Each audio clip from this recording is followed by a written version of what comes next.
sendo mais e mais. Ou seja, ele se converte, e aqui é o ponto inicial a partir do qual ele vai desenvolver sua fé em direção ao amadurecimento, em direção à compreensão abrangente da fé dele, né? Não que a fé dele dependa desse conhecimento para ela existir. Existem muitas pessoas que realmente creram, mas não foram assistidos, né, pela igreja e nessa área, e são crentes ignorantes acerca da fé deles, né, que eles não conseguem responder. A gente entende a capacidade de cada um, né, compreende que nem todos têm o mesmo desenvolvimento nessa área, tem a vir pessoas analfabetas, coisas do tipo, mas mesmo estes podem ter uma compreensão precisa, né, da fé deles, acerca da graça, acerca do que foi operado neles por meio do Espírito Santo. Isso é indispensável. O conhecimento, a segurança da salvação, o depósito da confiança somente na obra de Cristo. Então são coisas que são acessíveis, qualquer pessoa pode compreender, né? A nossa fé não é uma fé misteriosa, que só está acessível aos doutores, aos poliglotas. Não. A pessoa mais simples que tenha crido em Jesus, ela pode alcançar um nível de entendimento superior, e a convicção dela pode ser fortalecida pelo conhecimento da palavra de Deus, né? O que é discipulado? Aí ele vai responder primeiro que não é discipulado. Não é o que aí? Lê aí, Wesley. Não é apenas um currículo, mesmo possuído por ele. Não é apenas um conhecimento, mesmo transmitido o estudo.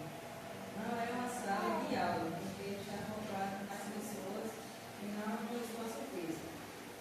Não é um meio de controle, onde todos crescem conjuntamente de forma independente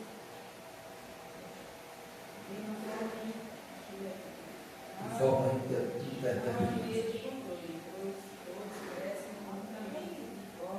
independente. Não é apenas um programa, mesmo envolvendo a vida e o corpo. Isso. Então, agora, se ela não é isso, não se resume, não tem a finalidade apenas de levar os crentes a aportarem um currículo de formação, de conhecimento, uma grade curricular, né? O propósito do discipulado é formar Cristo nas pessoas. Por meio do discipulado,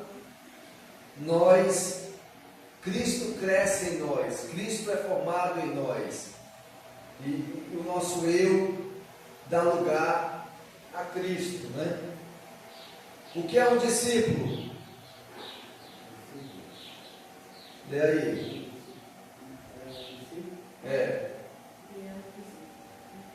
Um discípulo é uma pessoa que se rendeu a Jesus como Salvador e o obedece como seu Senhor. Ele deseja servir e desenvolver-se para ser como seu mestre, sendo fiel e obediente à sua vontade. Então, qual é a principal finalidade do discipulado? Qual é a principal finalidade, o principal propósito do discipulado? Qual é? A principal finalidade É é obedecer ao Senhor e se tornar mais parecido com Ele, né? Servir e desenvolver-se para ser como seu mestre, fiel e obediente à sua vontade. Discípulo é o aluno que aprende as palavras, os atos e o estilo de vida de seu mestre, com a finalidade de ensinar a outros, de repassar. Isso é uma multiplicação de discípulos. Eu formo 3, por exemplo, eu discipulo 3 pessoas. Aí cada pessoa das 3 que eu discipulei vai discipular mais 3 pessoas. Aí já temos, eu formei 3 discípulos, os discípulos que foram formados por mim vão formar 9, né? E assim por diante. Então, o que é um discipulador? Sua identidade em Cristo e como membro do corpo, seu caráter a ser forjado e controlado pelo Espírito Santo, suas habilidades e dons para servir a Deus. Então, o discipulador é aquele que vai discipular, aquele que vai ensinar a palavra de Deus, né? Que vai estar lado a lado com os seus discípulos, com aqueles que vieram à fé. E ele é exemplo, ele deve ser exemplo, né, aos seus discipulandos, pelo seu caráter, pelas suas habilidades. Um discipulador é um discípulo mais experiente, que ele, por amor ao Senhor e aos irmãos, dedica sua vida a auxiliar no desenvolvimento dos novos discípulos nas seguintes áreas. E aí, Discipular tem uma linguagem internacional e intencional. e orgânica, onde o discípulo mais maduro investe sua vida em outros discípulos que Deus Espírito, onde ele tem que viver, crescer e se multiplicar através de um relacionamento mais profundo e completo. É uma jornada intencional e orgânica. Ela não obedece a um parâmetro formal engessado, entendeu? Ela é um relacionamento no qual a vida do discipulador é compartilhada com a vida do discípulo, e a vida do discípulo é compartilhada com a vida do discipulador. E dessa forma, Cristo é formado, né? Tanto na vida do discipulador, na experiência e relacionamento com o seu discipulando, e Cristo é formado na vida daquele que é discipulado, principalmente na convivência, no relacionamento, nas conversas edificantes e no estudo da palavra de Deus. E assim há um crescimento e uma multiplicação saudável do corpo de Cristo. Apresentamos a definição de Wyland Murray, integração segundo o Novo Testamento, para o discipulado. É essa definição que ele vai basear e dividir, explicar cada ponto dessa definição aqui. Vamos ler juntos? Discipulado é o processo de tomar criancinhas espirituais, educá-las a um estado de maturidade e adulta comunhão com Cristo, eficiente na igreja, engajá-la, faz parte do discipulado, né? Promover a participação dela, o engajamento dela no corpo de Cristo, exercendo seus dons. Então ele vai dividir o conceito em partes. Discipulado é um processo. Lê aí, Samuel.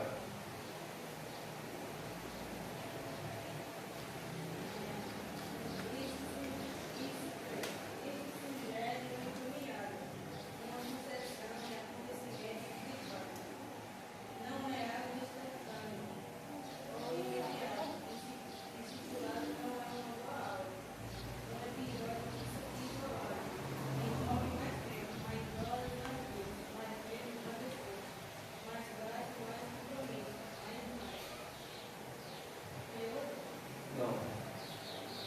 Eu consigo discipular os novos convertidos somente com a pregação do domingo? Não, né? E se eu colocar a pregação do culto de oração e doutrina e a do domingo, dá para discipular alguém? Não. Mas não ensino mais abrangente, né, cara? O discipulado, ele envolve a vida, a minha vida, né? Não é só eu aqui atrás do púlpito, é eu. Agora, na escolinha ainda dá mais para ter as perguntas e respostas. Diferente do culto, que às vezes você tem uma dúvida e não pode perguntar. E aqui, Mas, olha aqui, discipulado é um processo, sugere uma caminhada, uma sucessão de acontecimentos e de fatos. Para que ocorra o discipulado, é preciso compartilhar de vidas, né? É preciso uma proximidade maior. Ele precisa saber quem sou eu no meu relacionamento com a minha esposa, com meus filhos. Ele precisa saber quem sou eu na minha vida privada, assim como o discipulador também está envolvido na vida privada daquele que é discipulado. Ele abre as portas de sua casa, ele recebe, ele é transparente, e com isso a palavra de Deus é aplicada a nós, né? Então é necessária essa sucessão de acontecimentos e de fatos. Não é algo instantâneo e imediato. Discipulado não é uma boa aula. Você não consegue discipular alguém por uma palestra, mesmo sendo ela muito boa, bonita e profunda. Talvez isso gere mais problemas ainda para a pessoa que nasceu na fé agora, que é uma criancinha, né? Então envolve tempo, horas, dias, meses e por que não anos, né? Envolve esforço, gasto e um maior compromisso. Discipular. Como foi que Jesus discipulou os seus discípulos? Em quantos anos? 3 anos. Dormindo com eles. Ali sim era. Eles deixaram suas vidas, suas profissões, para andar lado a lado, ombro a ombro com Jesus. Dormir ao lado de Jesus. Ali era um discipulado íntimo, né? Então é isso. Discipulado, segundo ponto, lê aí, Abel. E depois o Wesley, terceiro ponto. Discipulado é o processo de tomar criação espiritual. Ninguém nasce maduro, nem física ou espiritualmente.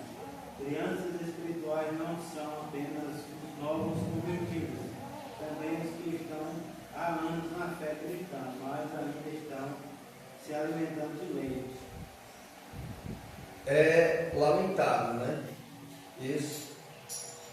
Pessoas com 10, 20, 30, 40 anos como membro de uma igreja que permanece sendo criança. Eu tenho o que eu conheci, Fortaleza, era bem doido, né? E nós conversamos um dia, ele disse assim, que eu estava todos com a igreja, e ele disse que outra igreja que ele achava interessante, que tinha estudo e tudo, era a Adventista. Aqui me deixou triste, né? Por uma pessoa que já tem ali o quê? Quase 50 anos de igreja. Ele não saber, ele sabe, É uma seita terrível. mas assim, é como se eu conhecimento dele fosse. A gente tem que dar um estudo depois aqui das seitas, né? Que era uma seita. Aí eu fui falar alguns pontos, né, de herético deles, e aí ele existe lá, quer dizer, para você ver, a pessoa já naquela idade, mas não sabe aquelas heresias que vem anos sendo Nós temos combatidas, né? alguns assembleanos que saíram. Eu conheço um, né? Não sei se tem mais. Que é o amigo da minha esposa, da faculdade. Tá gravando. O que é que tem? Que é da Adventista. Ou seja, embora nós saibamos que nem sempre o problema é da igreja. Nem sempre.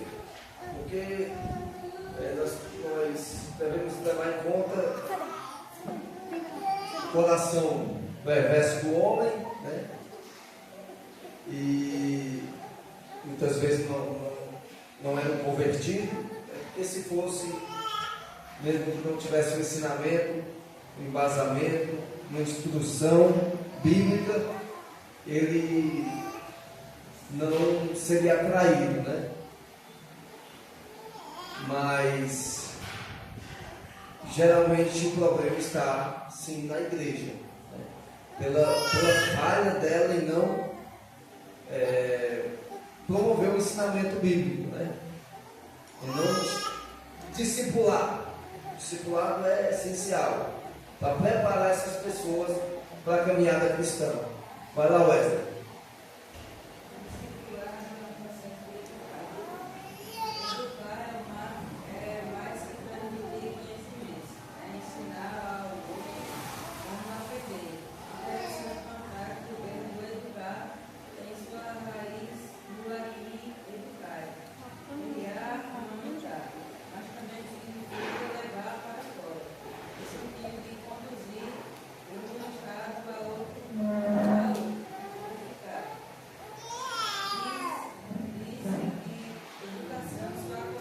Senta, Jesus.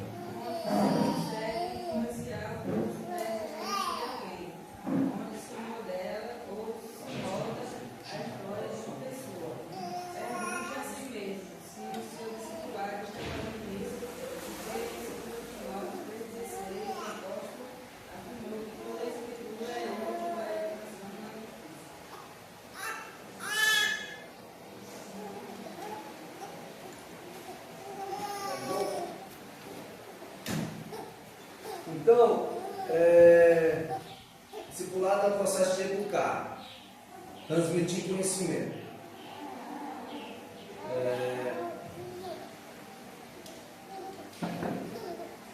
Então é isso.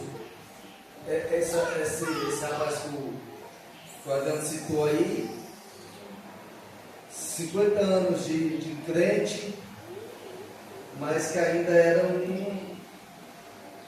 infelizmente, alguém que não foi educado, né? Biblicamente. Eu acho que assim, a igreja, em parte, tem uma culpa em questão de ter mais estudos bíblicos, não só focado, como é que eu posso dizer? Conhecimento em si, racionalização em si, ver o conhecimento como o Salvador. O Salvador não é o conhecimento, o Salvador é Jesus. Mas o conhecimento é uma maneira pela qual nós somos instruídos e educados, né? Para permanecer na fé. Eu vejo assim que tem muitas igrejas que devem falar sobre seita, sobre o mundo secular, sobre a tecnologia, por exemplo. Estou falando de deixar a escritura de lado, mas é você basear os estudos e dizer o que a escritura fala e o que é que está acontecendo no mundo real. É isso que muitas igrejas deixam. Agora, eu fico a vida toda estudando aqui a palavra de Deus dentro da igreja, mas eu não sei o que eu aceito. Eu fico aqui a vida toda estudando a palavra de Deus, mas eu não sei o que é que está acontecendo no mundo. E vai me influenciar por eu ter conhecimento e eu poder cair em alguma coisa, em alguma ideologia. Isso. Que se alertar, né? Os cristãos situados lá. Sim. Eu falei para ela que ela, lá na seca, eu fui falar dos pontos que eu conhecia, e eles que não podiam me falar sobre isso. Pois é. Então, Deus tem que estar, promover conhecimento bíblico, entendendo que salva não é o conhecimento, e sim Cristo. Quando eu falar assim, a culpa, uma parte é da igreja, porque ela é nossa também. Sim, E nós sim. temos que procurar. Claro. Buscar esse Embora a pessoa deseje conhecer algumas, não, é mais raro, a quantidade de pessoas que procuram conhecer é menor do que aquelas que, depois que se convertem, elas relaxam, se acomodam e não se questionam mais, recebem tudo que é falado a elas. Não há uma promoção da compreensão daquilo que elas creem. Elas aceitam o que vier e não questionam se realmente tem respaldo bíblico.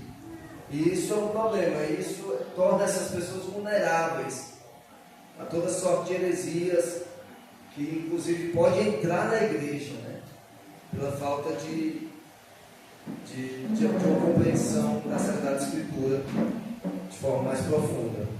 Quarto, o discipulado é o processo de levar crianças espirituais a um estado de maturidade.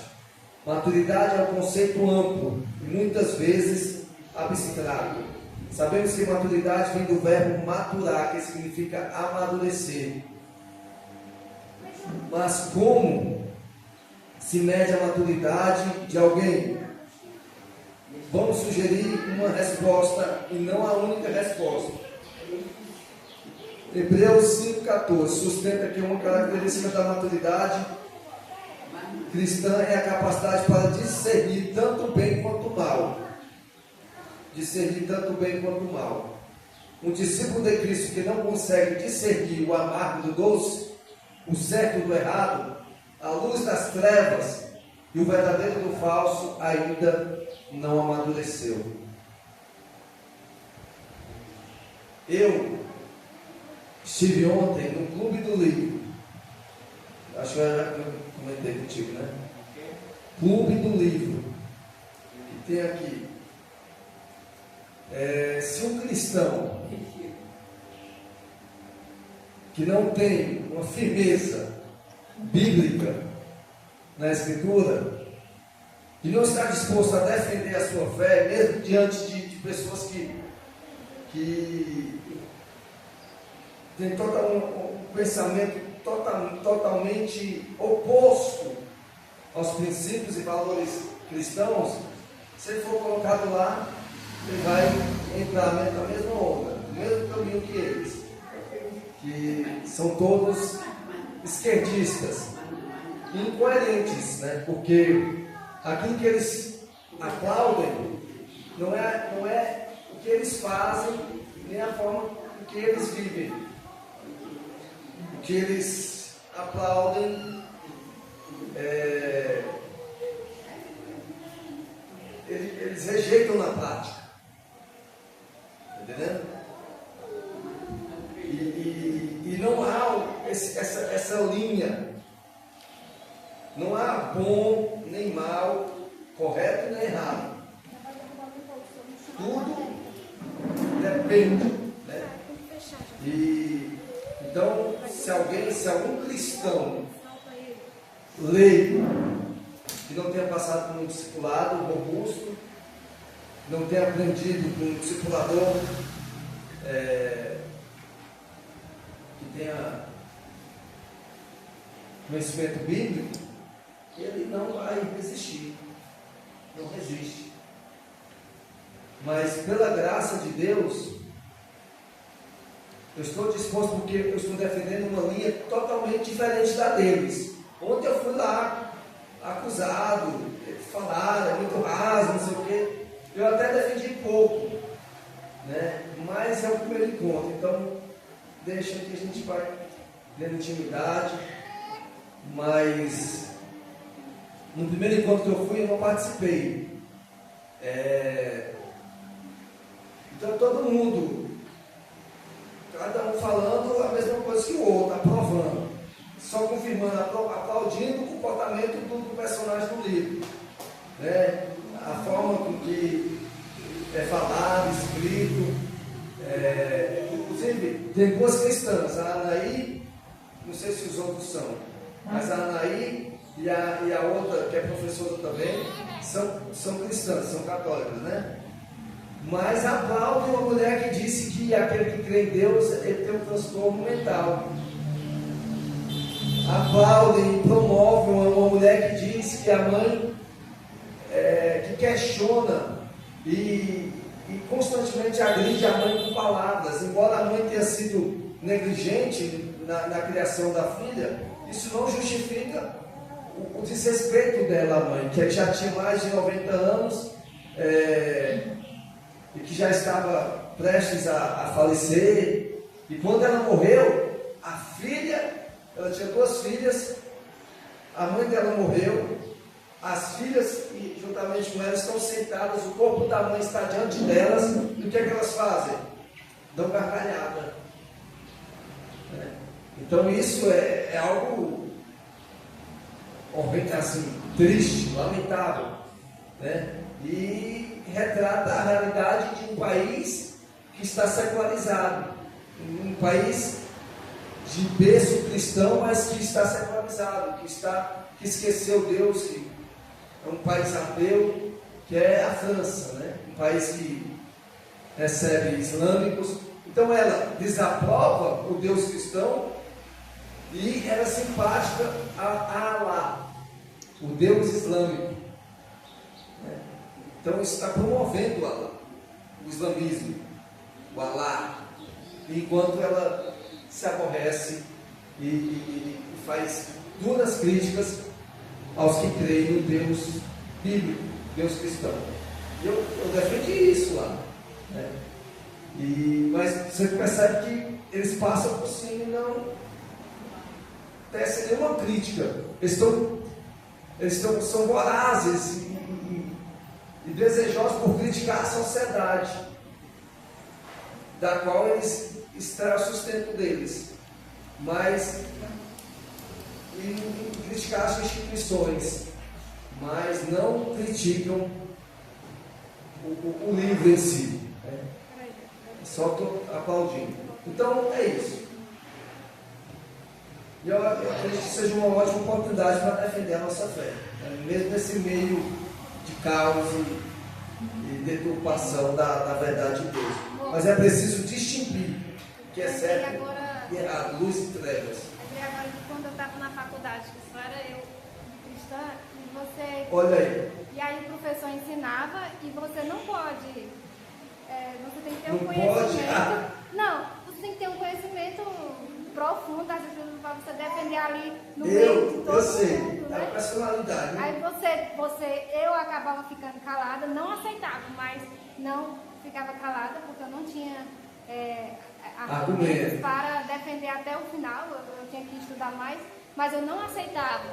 Mas se eu fosse uma crente que fosse ainda, como é que se diz aqui? Que absorvesse. Fraca no leite, né? Eu não entendesse muito a Bíblia, ora, mas eu ia aceitar tudo. E eles falavam, os professores, tudo. Só eu de cristã e eles com a ideologia deles bem mundana. Enquanto eu lia esse livro, constantemente pensava em desistir, porque o livro horrível, totalmente bizarro mesmo assim. Mas eu disse, não, eu vou ler, chegar lá e vou defender, né? E eu achei um livro e eu disse, fui sincero, mas com relação à escola, à faculdade, os nossos filhos, os filhos dos crentes, na realidade mundial, mais de 60% deles abandonam a fé quando chegam na universidade. Porque a pressão cultural, a pressão do ambiente para que você siga uma linha contrária ao cristianismo, é quase irresistível, entendeu?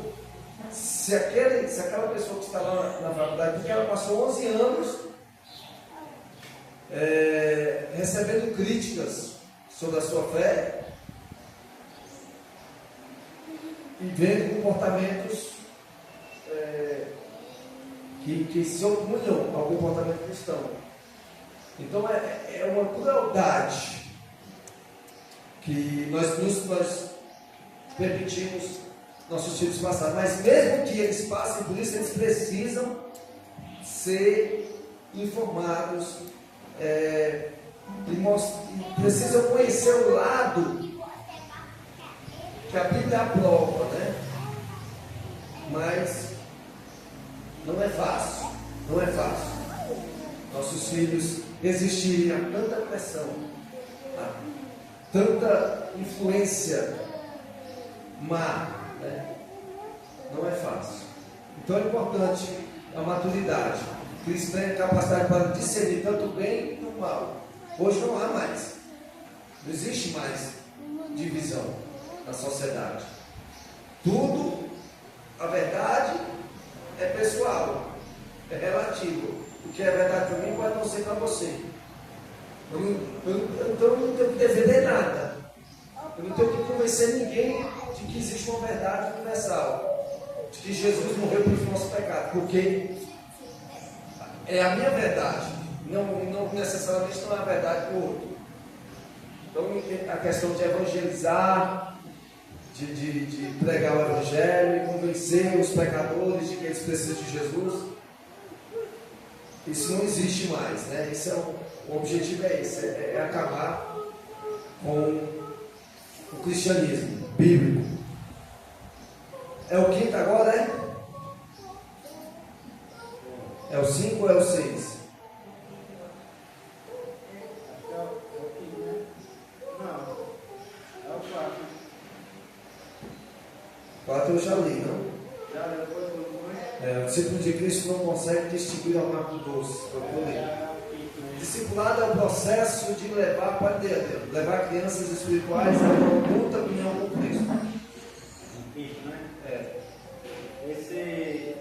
Esse era o principal alvo pessoal do apóstolo Paulo, Colossenses 1:28. Usamos algo pessoal, porque era o que ele buscava para si mesmo, não para seu ministério ou igrejas. Ele confirma isso em Filipenses 3, capítulo 3, verso 8. Considero tudo como perda, por causa da sublimidade do conhecimento de Cristo Jesus, meu Senhor. Por amor do qual perdi todas as coisas e as considero como refúgio, esteio, para ganhar Cristo. Esse versículo também poderia ser traduzido assim: para mim, aquilo que tem mais valor, a verdadeira grandeza é conhecer completamente Jesus, meu Senhor. O alvo principal do discipulado deve ser este: levar o discípulo a uma íntima comunhão com o seu mestre e Senhor. Não apenas encher a mente do discípulo de informações de referências bíblicas, mas do conhecimento da pessoa de Jesus Cristo.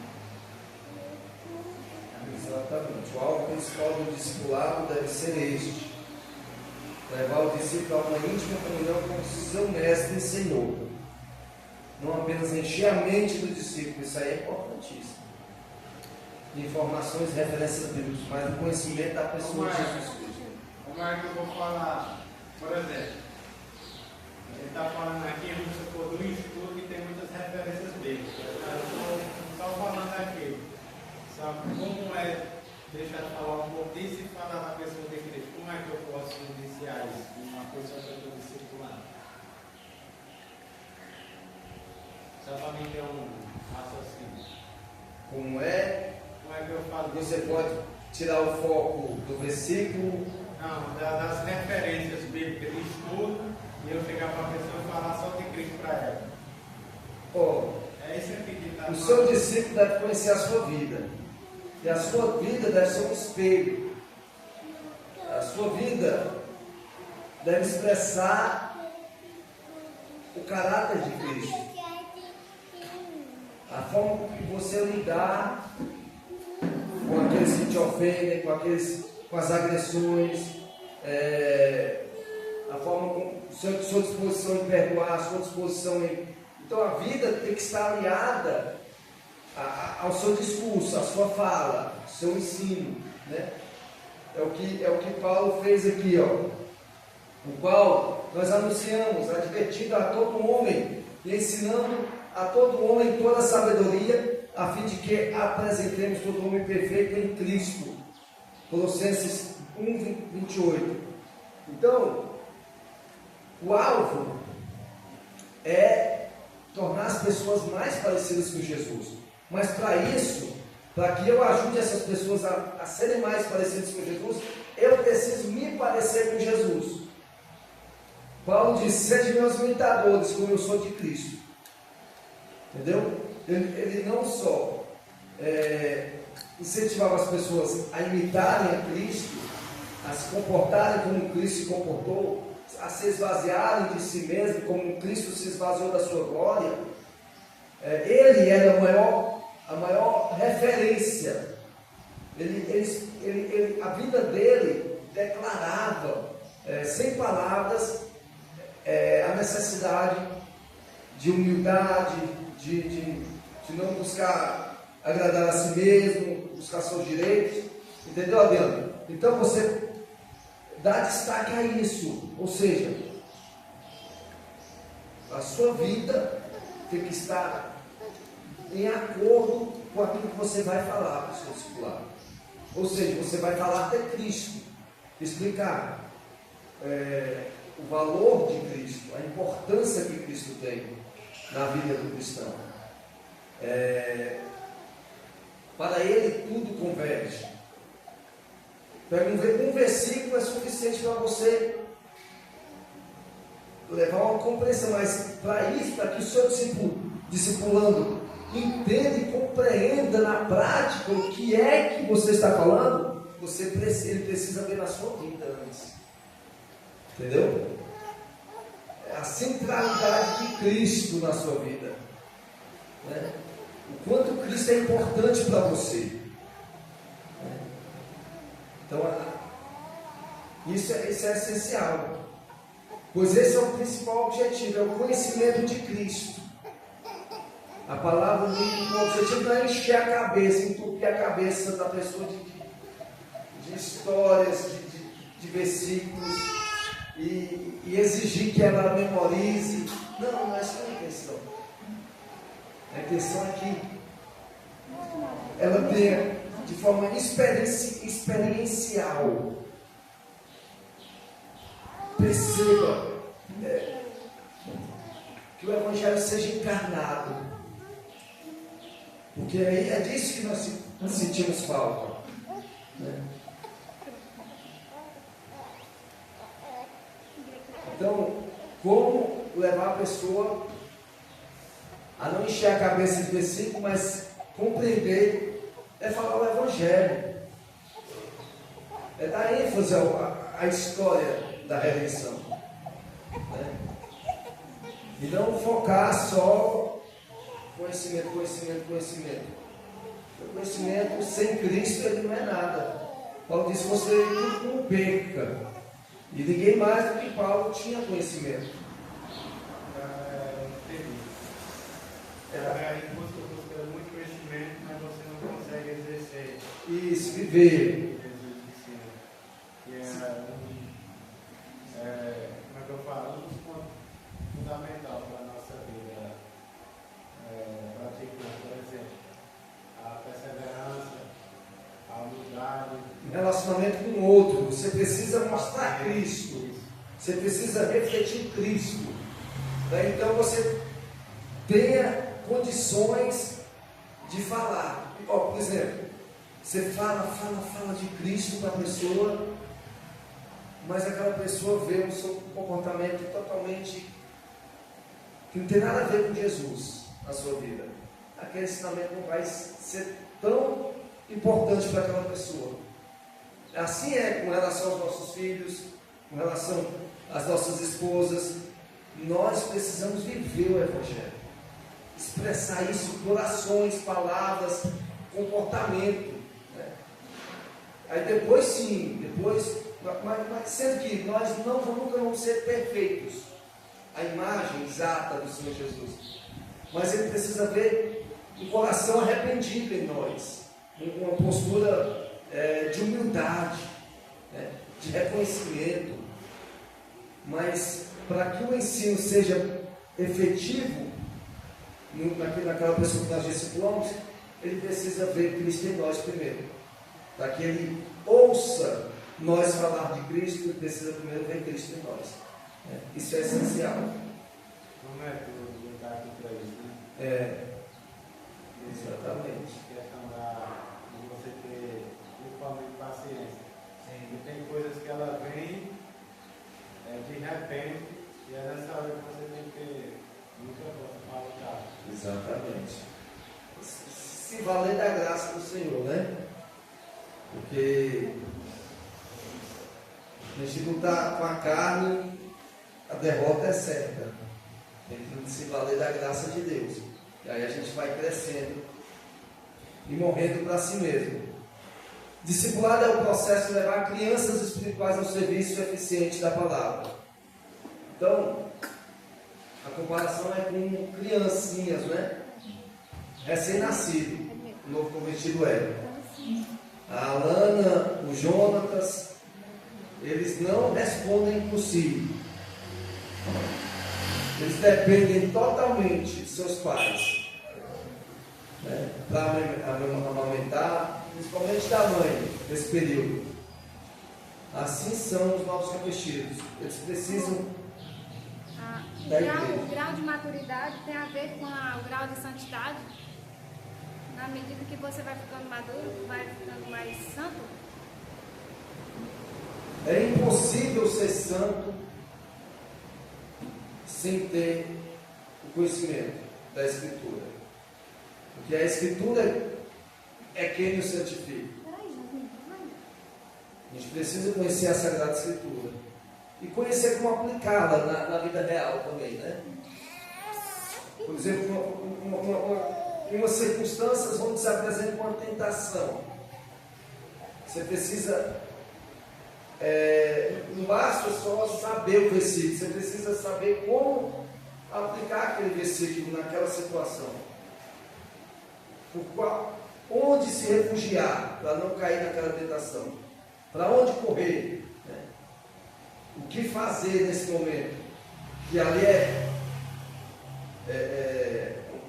algo, é uma oportunidade que você tem para cometer um pecado, né? E para isso você precisa da graça do Senhor também, para que Ele lhe dê capacidade de não cair naquela tentação e obedecer. A santidade para mim é você estar próximo de Deus e longe do pecado. Se você não mortifica o seu desejo, sua carne, aí você está longe da santidade. Sim. Vai ter um pouco de diferença de maturidade. A maturidade, foi dito aqui, é saber discernir o certo e o errado, a luz das trevas, o justo e o injusto, né? E não há como discernir o que é certo e errado sem a Escritura, sem a palavra. Porque certo é aquilo que Deus diz que é certo, errado é aquilo que Deus diz que é errado. E se é errado é pecado, desagradável a Ele. Então você precisa ter conhecimento da Escritura. A gente vai ver isso aqui. Vamos caminhar ligeiro, porque já está. Discipulado é o processo de levar crianças espirituais ao serviço eficiente na igreja. Isso aqui é o último estágio, né? Em 2 Timóteo 3,17 está escrito que a Escritura é útil para aperfeiçoar e habilitar o homem de Deus para toda boa obra. O termo perfeito neste verso fala do estado de estar equipado para uma tarefa delegada. uma tarefa delegada. Os filhos de Deus são chamados para crer e servir. E esse serviço, como todo outro, requer preparo. E o discipulado deve ser esse caminho que leva alguém ao serviço eficiente na igreja. Eficiente. O que seria um serviço eficiente na igreja? É um serviço que você não está em busca de aplausos, de visibilidade. É um serviço por servir, por perceber a importância, um serviço motivado por amor à igreja, que foi comprada pelo sangue de Jesus. Né? Você não está interessado em fama, poder, influência. Você está interessado em agradar a Deus. Isso é um serviço eficiente. Agradar a Deus através das suas ações. O caminho da formação espiritual: descrença, evangelizar, aí crença. Isso aqui é o mensagem para Cristo, né? Você vai usar o que? A grande esperança, aquela revistinha com 6 lições, né? A fonte da vida eterna, o presente da vida eterna, 6 lições. Aí, depois que o ímpio ouve a palavra de Deus pela grande esperança, ele se converte. Depois que ele se converte, ele não é jogado aos leões, ele não é lançado jogado fora, ou pronto, agora vamos para a igreja, vamos cultuar a Deus. Não. É necessário agora discipular.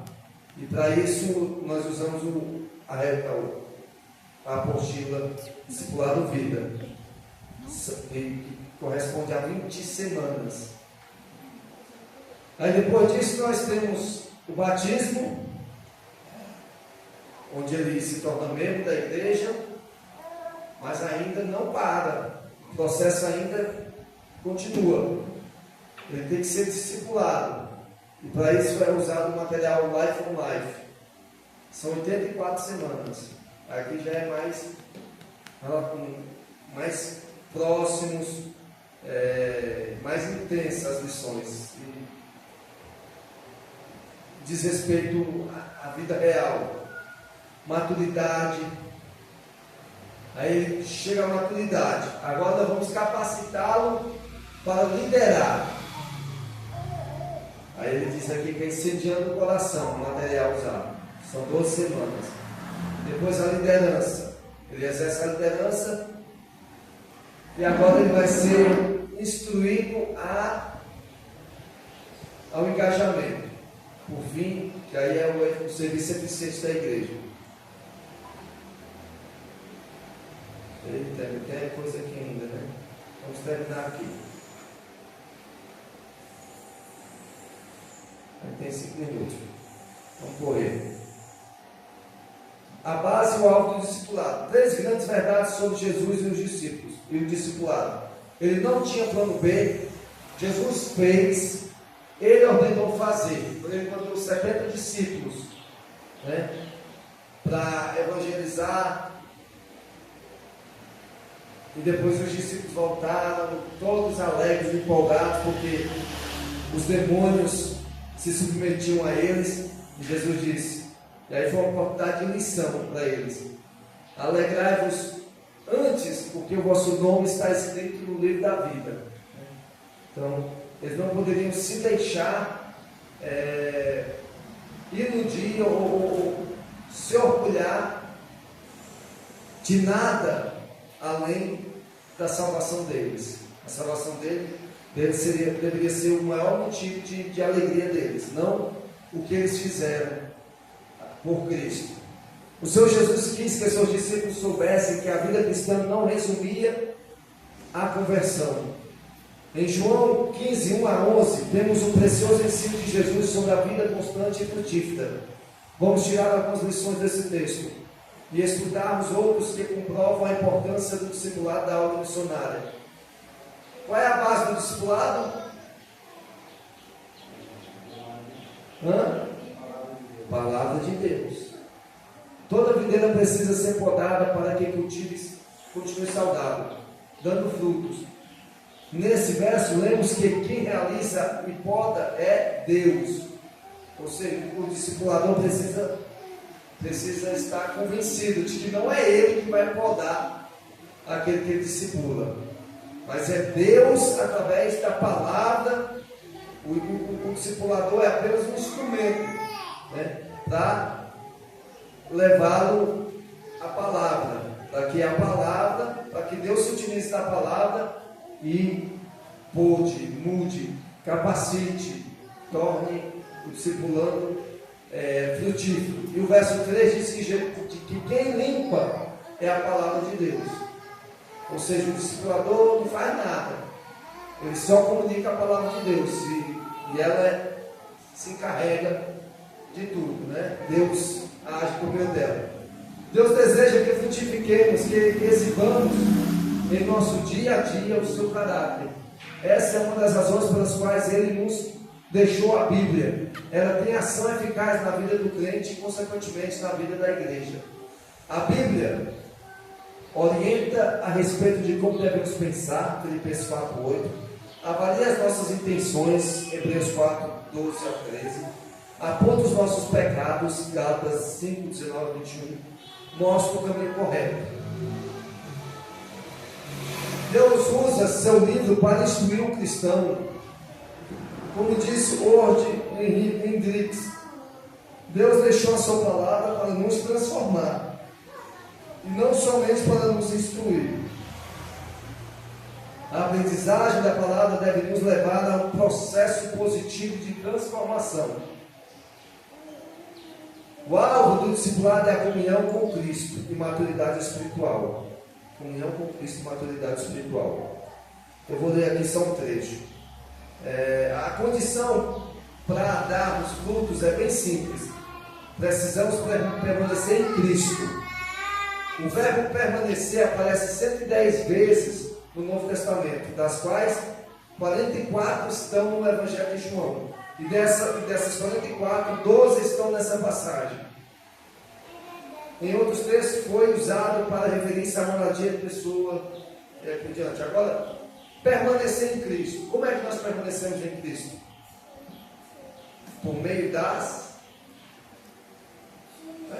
letra A, das Escrituras. Não temos como permanecer em Cristo sem a Escritura. Para que conheçamos a Cristo e nos convertamos a Ele, é necessário a Escritura. Permanecemos em Cristo por meio da obediência à sua palavra. E o segundo modo pelo qual permanecemos em Cristo, qual é? Por meio da igreja. O relacionamento entre os irmãos é o termômetro da comunhão com Deus. 1 João 4:20. Se você não ama seu irmão, você não pode amar a Deus. Se você não perdoa seu irmão, é porque você não foi perdoado. Como é que pode dizer que ama a Deus e não vê? E ama Exatamente, é isso mesmo. Tem que estar vendo, né? Tem que amar a Deus para dar bom dizer que ama a Deus, né? E a igreja é o termômetro da comunhão com Deus. E ela serve de testemunho ao mundo. Nós somos uma sociedade alternativa, diferente de tudo que tem no mundo. A igreja é uma sociedade ímpar, única, né? Na qual o amor é sincero, na qual a humildade, deve haver a humildade tendo como referência Cristo Jesus. Então o mundo olha para a igreja e fica admirado, perplexo. Deveria ser assim, né? Fica se questionando como é possível uma igreja, um povo tão bondoso, tão caridoso, amável. Na igreja local aprendemos de Cristo, desenvolvemos comunhão com os irmãos e somos mais bem preparados para o dia do Senhor. Promover em nossa igreja um ambiente que facilite a comunhão entre os irmãos. É nesse ambiente que ocorre o discipulado ideal. É no dia a dia, na convivência. Terceiro, o que é comunhão? É compartilhar o que somos e o que temos com o próximo. O que somos e o que temos. Não é compartilhar apenas uma horinha por semana ou por mês. Isso é muito pouco, insuficiente para que haja um discipulado eficiente. Ele indica um livro aí. Os discípulos valorizam o relacionamento. Amem-se uns aos outros.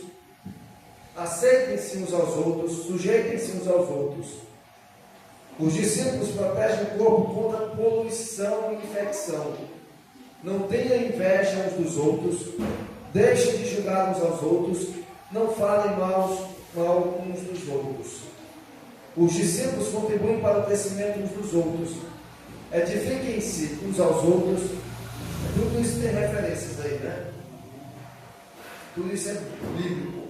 Ensinem uns aos outros. Aconselhem uns aos outros.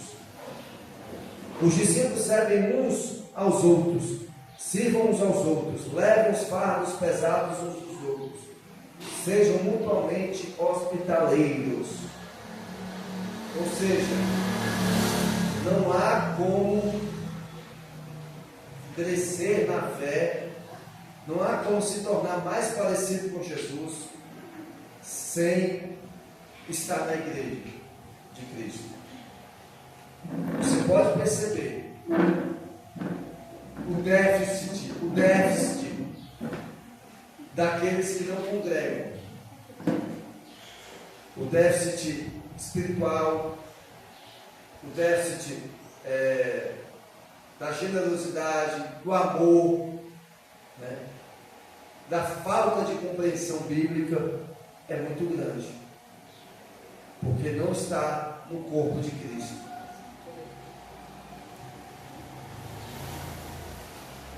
E a dificuldade deles compreenderem a palavra, pelo fato de estarem tanto tempo fora do corpo, fica cada dia que eles passam fora do corpo, mais difícil fica deles serem convencidos pela palavra. É claro que o Espírito Santo pode convencê-los quando ele quiser, né? Mas ele fica um comportamento de um ímpio. Ele não se deixa influenciar pelo que a palavra diz. Ele carrega conceitos e ideias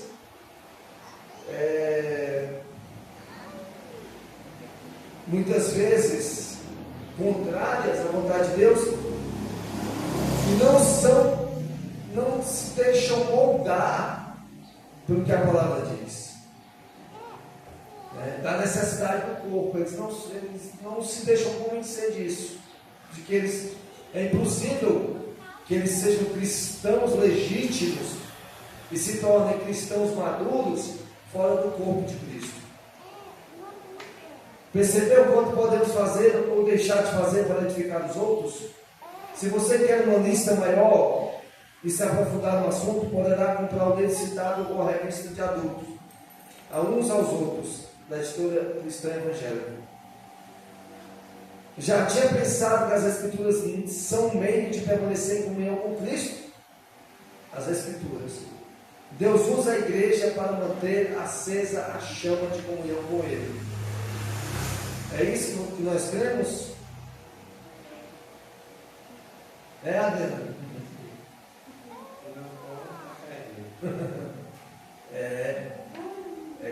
A comunhão com Deus, ela é promovida no relacionamento da igreja. Por isso que naquela parte que você falou, que você só com a escritura